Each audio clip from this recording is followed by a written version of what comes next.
大家好，我戴眼镜拿着话筒，拿来仨偏偏绷不住了，家人们，这是打开第一公使之前的我，这是看完第一公使之后的我。至于为什么会发生这么大的转变，还得看后3集的剧情。说从前有个少年叫小白，某天他收到了天使的预言，当然这玩意儿是不是天使咱也不确定。天使说他20年后必会下地狱，小白很害怕，越害怕心里越扭曲，于是他就创立了邪教新真理教，准备在临死前为社会做贡献。他到处宣传地狱使者惩戒有罪之人，是来自神的旨意，打造没有犯罪的新世界。尽管这只是小白编织的谎言，可是在一次真实的现场直播以后，民众都信以为真，一时间大众全部陷入对死亡的恐惧中，不敢再犯罪。小白心满意足，就这样去地狱报道了。可自从小白死后，韩国上下就变成了新真理教的大舞台，牧师改变称呼，成为新真理教第2任议长刘亚仁真的下线了，从此变成了雕塑供世人瞻仰。教会的核心成员则被称为祭司，学到一位戴眼镜的老兄，在祭司中权限最高，咱们就叫他大祭司。最近新真理教加大宣传力度，把许多罪人死亡的场所都改造成了民众瞻仰神迹的景点，还到处拍摄甚至直播惩戒现场。更可怕的是，就算有人因为害怕提前自杀，到了日子他的鬼魂也得从地府回来再造一次罪。就连电视台也要配合新真理教拍摄相关的纪录片。大祭司审过成片，大致上还算满意，可他作为甲方提了2点要求：一是背景音乐过于舒缓，会让观众对罪人产生同情；二是没有凸显罪人的下场，大家无法直观感受到犯罪的后果。负责拍摄纪录片的裴导是后3集中的男主角，他本来就看不惯新真理教用恐惧控制无辜的民众，现在大祭司这个外行还敢挑毛病，裴导当场爆炸，借机说出了自己长久以来的不满。新真理教到底牛什么牛？说是降低了犯罪率，但建族打着神的旗号烧杀抢掠，对罪人的家属极尽折磨，普通民众怕遭到更严重的打击报复，根本不敢报警。这点大祭司该如何解释？裴导还想接着问，身边突然有人大声制止。裴导的搭档老姜为何突然大吼？可他脸色如此难看，难道是怕裴导得罪大祭司吗？裴导的儿子刚出生没几天，他本想和老姜一起修改纪录片，改完以后好快点去医院看老婆孩子。他想和老姜沟通一下工作，却发现老姜桌上有张小额贷卡片，背面写着一家钓鱼场的地址。没等他看得真切，老姜便抢走卡片，神色慌张的先走了。裴导含泪流手，只能和妻子申请晚点去医院。妻子表示理解，还是晚上会拍一段孩子的视频给丈夫看。然而到了探视孩子的时间，妻子刚在婴儿室里打开手机，就拍下了令他绝望的一幕。天使预言他的儿子会在3天后的9点30分下地狱，妻子吓坏了。按新真理教的教义来看，被选中的不应该都是罪人吗？刚出生的婴儿怎么会中招呢？另一边，裴导好不容易加完班，老姜的老婆又打了电话，说自己联系不上老公，又想到最近几天总有高利贷公司联系他，怕老姜沾上了赌博，就求裴导帮忙找找人。裴导想到老姜桌上的卡片，思来想去，还是决定先去钓鱼场看看。果然找到了老姜。老姜没想到裴导会来找他，当场痛哭流涕的求对方假装什么都没看到，因为老姜也被天使选中了。为了不拖累家人，他选择独自等待地狱使者到来。接着地狱使者就在裴导面前带走了他的搭档，场面远超出裴导的承受范围。就在他惊魂未定的时候，一伙黑人到达，准备处理老姜的尸体。原来之前连了老姜的高利贷公司，就是前3集中的律师甄姐主导的地下组织。甄姐大难不死，决定和新真理教抗争到底。她接触了很多罪人的家属，吸纳他们成为组织的一员。组织会在大祭司到来之前，帮助受到预言的人处理尸体，以防他的亲人朋友们被波及。组织绝不能暴露，所以只能伪装成一些不起眼的皮包公司，接触受到预言的人，比如小额贷、洗衣店之类的。他的组织继承了律师事务所的名字苏图。苏图源自古代马韩国中一块带有神道色彩的特殊区域。三国志中形容苏图，诸王逃至其中，皆不还之，好作贼。意思大概是苏图能保护流亡之人，鬼神的力量也不能涉足。裴导还想问问黑衣人老姜受到预言的来龙去脉，却被一阵迷晕。毕竟局外人知道的越多就越危险。次日清晨，大祭司也带队来到钓鱼场，他们没有找到惩戒的痕迹，可大祭司还是眼尖的发现岸边的石头上有张小贷的广告。裴导还未从昨晚的冲击走出来，妻子又丢下一颗重磅炸弹，他们的儿子也收到了预言，3天以后就会被地狱使者惩戒。看着妻子拍下的视频，裴导几乎要崩溃了。妻子哭着问他到底哪里出了问题，是不是自己犯了错才导致儿子被选中？可裴导也不知道正确答案。就在这时，昨晚看到的一张脸划过裴导的脑海，这些组织中有一名中年男子参加过电视台的时事讨论节目，说不定会知道该怎么办。殊不知地下组织也将面临一场灾难。大祭司又找到了一个收到预言的大叔，大叔也收到了甄姐的联系。他躲在小旅馆，本想等地狱使者到来当天再联系甄姐来给他收尸，却还是被大祭司发现了。今天就是大叔下地狱的日子，值得新真理教好好利用。摄影棚里，大叔被扒光了上衣，跪在舞台中央忏悔。前排观众是戴着面具的 VIP， 后排坐着大叔的家人，而议长则扮演着神的代言人，不断的朝大叔怒吼：罪人就该下地狱。等到下地狱的时刻，看着大叔被地狱使者吃干抹净，议长欣慰的笑出了声。议长正在兴头上，可大祭司不得不打断老大的好心情，现在必须召集所有高层，商讨如何应对贞姐的地下组织。议长决心将贞姐的人赶尽杀绝。他命令大祭司，不管用什么手段，是否违法，都要找到组织的下落，将他们全数歼灭。大祭司倒是想去，可他还没有这么高的权限。只见议长对着他的脑门一顿狂拍，就宣告他拥有了权利。我合理怀疑，议长搞这个授权仪式，绝对是想让教徒们的发型都向他看齐。大祭司得令，立刻让手下联络剑族，有些事新真理教不好自己动手，可以让剑族出点力气。花开两朵，各为之。裴导找到了组织成员社会学专家孔教授。孔教授表示，所谓天使预言是一种超自然的灾难，都是小白将它包装成了神的惩戒，才导致今天这种人人自危的局面。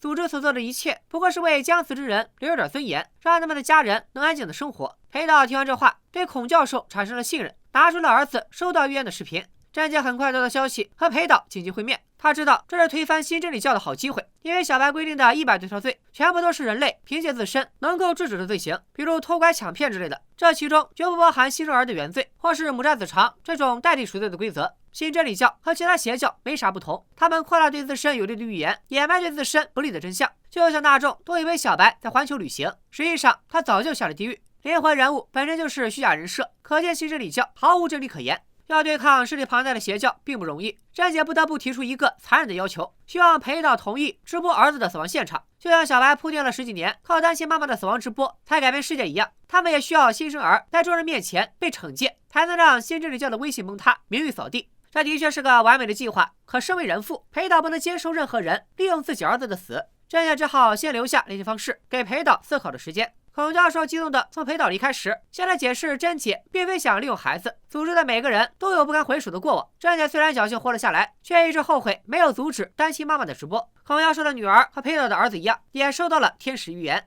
那天父女俩在海边兜风，天使突然出现，宣告30秒后就是女儿的死期。孔教授甚至没有反应时间，就眼睁睁地看着地狱使者朝女儿伸出魔爪。孔教授自嘲道，他当时尽管悲伤万分，却有一丝庆幸女儿的惩戒现场没有旁人，这样至少父女俩都不会被扣上罪人和罪人家属的帽子。接着，孔教授坚定地告诉小白，他始终相信女儿没有任何罪名，这只是一场灾难。说完心里话，孔教授、裴导各自离开。裴导回到家中，见妻子精神状态还是不好。妻子的父母在他小时候就离婚了，他一直跟着父亲生活。30年后母女再见，妻子满心期待母亲的关怀，可他的母亲却只惦记父亲的财产。妻子由此下定决心，一定要好好对自己的孩子。然而自从天使预言了儿子的死期，他就开始怀疑儿子是不是有罪，完全背离了他想当个好妈妈的初衷。裴导看着对未来一无所知的孩子，将孔教授的话转告妻子，他们的孩子没有罪，如果答应贞姐进行直播，就能向世人宣告新真理教的教义都是屁话。然而还没等裴导说动妻子，剑族就绑架了孔教授以及组织的另一名成员，他们活活烧死了2人示众，又通过孔教授的行驶记录找到了贞姐的藏身之所。贞姐赶紧逃跑，估计这几年她也没少练身手，竟然在剑族的围追堵截下杀出了一条生路。大祭司带着手下守株待兔，可他俩平时小弟成群，根本不用自己动手，这时候竟然搞不定贞姐。次日，裴导照常上班，看到新闻中烧焦的孔教授以及剑族发布了贞姐的通缉令。正不知所措的时候，贞姐联络他了。听到裴导这种时候还有心思上班，把老婆孩子扔在家，贞姐也很无语。她让裴导赶紧留了妻子，确认母子俩的安全。不出贞姐所料，妻子果然坐不住，她带着孩子来到新真理教的大楼，并在普通人眼里，新真理教最了解神。妻子想问问大祭司有没有办法救他的孩子。妈呀，这不是羊入虎口吗？大祭司懂个屁，他只能按议长说的，先分开母子，再将所有知情人士隔离，准备将新生儿收到预言的事彻底掩埋。同一时间，由于剑族烧死了孔教授，模仿神的惩戒，媒体们就要在新真理教大厅要新真理教给个说法。裴导和贞姐就在此时赶到，贞姐让同伴假装10分钟后要下地狱的罪人，吸引媒体的视线，造成混乱。自己和裴导赶紧趁机混进去，多亏他们到得及时，母子俩才能得救。大祭司也没想到，手下一堆5大3粗的老爷们儿，居然没留住一个小婴儿。面对议长的怒火中烧，他只能加大力度，继续搜寻新生儿的下落。接着，贞姐带着裴导一家来到一个收到预言的人的家中。这大哥之前联系过组织，住的地方也比较偏僻，贞姐才选择先待在这里，躲避新真理教的视线。距离孩子下地狱的时间只剩1天了，贞姐需要裴导尽快决定是否进行直播。一旁的大哥也跟着劝，表示自己曾经非常相信新真理教，可是，在收到预言后，他直接 emo 了，因为他真的没有犯过任何一条罪行。别看大哥现在蓬头垢面，他以前可是个网红，如果真的想进行影像传播，他可是专业的。于是，甄姐对着镜头发布了直播预告，通知全国观众，新生儿将于明晚9点半迎来地狱使者的惩戒。孩子肯定是无罪的，大众只要看完直播，新真理教的谎言不攻自破。在一旁负责录像的大哥听到9点半这个时间，神色忽然有了变化。相信他说自己是网红的时候，大家应该就猜出来了，他就是前3集中出现的剑族的荧光男。3年前的某天，他又在镜头前大肆辱骂受到惩戒的罪人。骂人时，他绝对想不到下了播就收到了天使的通知。从那之后，荧光男就一蹶不振。直到刚刚，他发现自己的死期就在婴儿5分钟后，突然觉得神或许别有用心。第二天，荧光男偷偷跑出来联络议长，想问问神的旨意到底是啥。议长打着随口上，对着荧光男一通忽悠，直说荧光男是救世主，神失误宣判了婴儿的死期，就需要他这种虔诚的人来掩盖错误。这俩人还真是一个敢说，一个敢信。荧光男把自己当成了救世主，以为神在所有收到预言的人当中选中了自己，想用自己的死来掩盖新生儿的死。这时议长再随荧光男说出住址，荧光男可不会轻易上钩，他高傲的把手机随意扔在了附近的市场。这样一来，如果新真理教的人讲明手机信号找到他，就可以把他们引到市场拖延一阵。荧光男好不容易找到了人生的意义，当然想等自己真正成了救世主，享受主角的光环。他可不想被新真理教抢了风头。果然，大祭司猜到通过手机的信号源能找到荧光男的下落，立马联合警察前往搜寻。与此同时，甄姐已经将直播地点安排在附近的空地，裴导夫妻俩都决定到现场，陪着孩子走到生命的尽头。可是荧光男以为自己接到了神的旨意，要替神掩盖罪行，竟然残忍地杀害了甄姐的帮手。裴导出来查看情况，正好撞见了凶案现场，荧光男顺手干预了裴导，冲回家中抢孩子。甄姐拼命拦住荧光男，裴导的妻子无处可逃，只能先跑出去，向出来看热闹的邻居们坦诚他的孩子即将接受惩罚。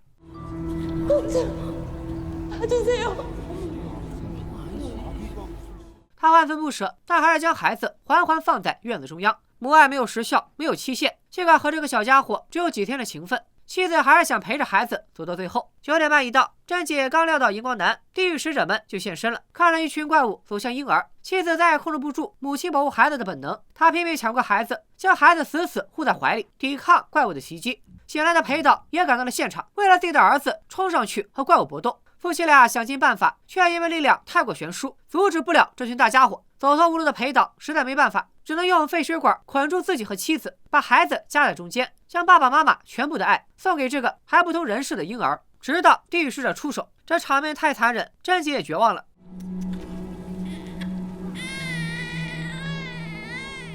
荧光男当然也听到了响亮的哭声，可是他现在已经疯魔了，他满脑子想的都是用自己的死来掩盖孩子的死，只有这样他才能成为一张口中的救世主。眼看荧光男要对孩子下杀手，甄姐飞步上去阻止。不过也不用太担心，荧光男身上可没有奇迹，5分钟一到，他活该下地狱。混乱刚刚平息，甄姐抱起孩子打算离开。邻居们在见证了裴导夫妻的牺牲后，纷纷向甄姐和孩子施出善意。大祭司却在这时根据邻居们发到网上的视频，带着警察找到了这里。现场的民众们自发组成人墙，大祭司对着拦住他的老人家大打出手，其残忍程度连警察都看不下去了，实在无法继续配合他们，当场逮捕了施暴的大祭司。其实孩子没有死，新真理教完全可以利用这个事实大做文章，神并没有犯错，比如孩子的父母都有罪，天使只单独通知了孩子，或者说神是在考验孩子的父母等等。可大祭司不过是议长的走狗，情况紧急，他根本想不到这么多，反而撒泼打滚，显得新真理教不过是一群疯子。这一夜之后，新真理教再难自圆其说。今晚虽然没有直播成功，但邻居们拍摄的视频效果也不会差。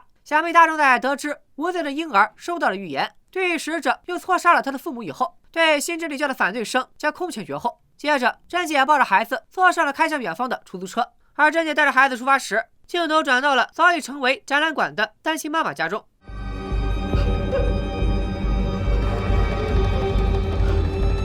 地狱公使全6集剧情到此为止。想必大家和我有同样的疑惑：啥？6集我就看了个预告片，啥复活的竟然不是刘亚仁？啥还有一个因父母的爱活下来的孩子？是你吗？韩版哈利波特。单亲妈妈的复活是本剧唯一超出原动漫画之外的情节，但却让观众有种看了结局又仿佛没看的感觉。我看有网友分析说，怪物杀人是天灾，发出预言的也不是天使，而是恶魔，反而是让婴儿活下来，让单亲妈妈复活，才是真的神所降下的慈悲。老实说，看到那场戏的时候，我第一反应是以为尸体会变成地狱使者，巨人 PTSD 了，属于是。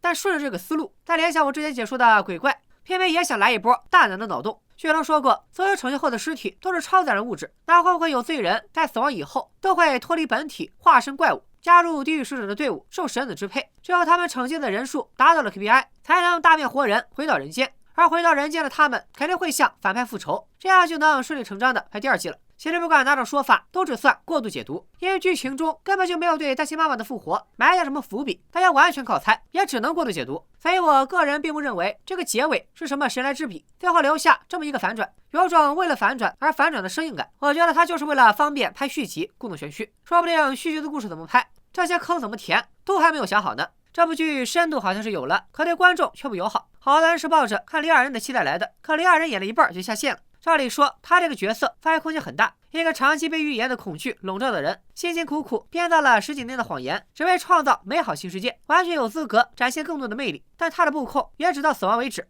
后续新真理教完全是在瞎胡闹，使得小白费尽心思打造的谎言成了邪教控制民众的武器。这也许是漫改作品太贴近原作的弊端。就好比前3集的警察老陈，后3集完全没有交代。喜欢解读作品的观众这次一定相当辛苦。从悬念事实上来说，地狱公使不是不值得推敲，而是要推敲的地方太多了。真需要埋下伏笔的部分反倒什么都没有。比如剧中表明神的惩戒实际上是超自然灾害，在确定想拍下一季的情况下，完全可以给出一些佐证。地狱使者实行惩戒时非常适合设置一些相关的线索，但3个怪物每次都是一个套路，打完就跑，看多了只剩下审美疲劳。另外，地狱公使前3集和后3集会给观众一些割裂感，像是2个人拍的。前3集似乎想以邪教为背景，审视整个社会存在的偏见，展现人性经不起考验。后3集似乎又换了重点，讨论人该随波逐流，还是该遵循内心的正义，最后站在事业中心呼唤爱。当然，以上这些都可以理解为我过度解读，也有许多观众有别的看法。大家看完以后有不同的感受，或许说明地狱公使并不算烂剧，它的立意是深刻的，也展现出了各种生动的形象。看完这部剧，有些人会感慨邪教洗脑民众的可怕，有些人对崇尚暴力的贱族嗤之以鼻，有人欣赏贞洁的抗争精神，有人为裴导夫妻的遭遇惋惜。我认为地狱使者的内核远超其他爽剧，它能引发人们的思考。比如我看这部剧的时候，就经常背后冒冷汗。有没有哪一刻我也曾被奇葩言论洗脑？有没有哪一刻我也是冷漠的旁观者？有没有哪一刻我也误会了一个无辜的人？在观剧过程中重新审视自我，或许是我看这部剧最大的收获。只可惜这部剧讲故事的方式并没有达到利益的高度，它不停地抛出问题却不解答，这更像是导演把观众的感受排除的实验性作品。你们觉得地狱公使能打几分？他到底想表达什么？咱们也可以在弹幕和评论区和谐讨论。最后都看到这里了，千万别忘了一键3连，把这一视频分享给你的小伙伴们。最近有一部国产新片刚登陆流媒体，黑色幽默加悬疑犯罪，非常合我的口味，所以下一期是时候该更新片尾悬疑社了，大家敬请期待。拜了个拜。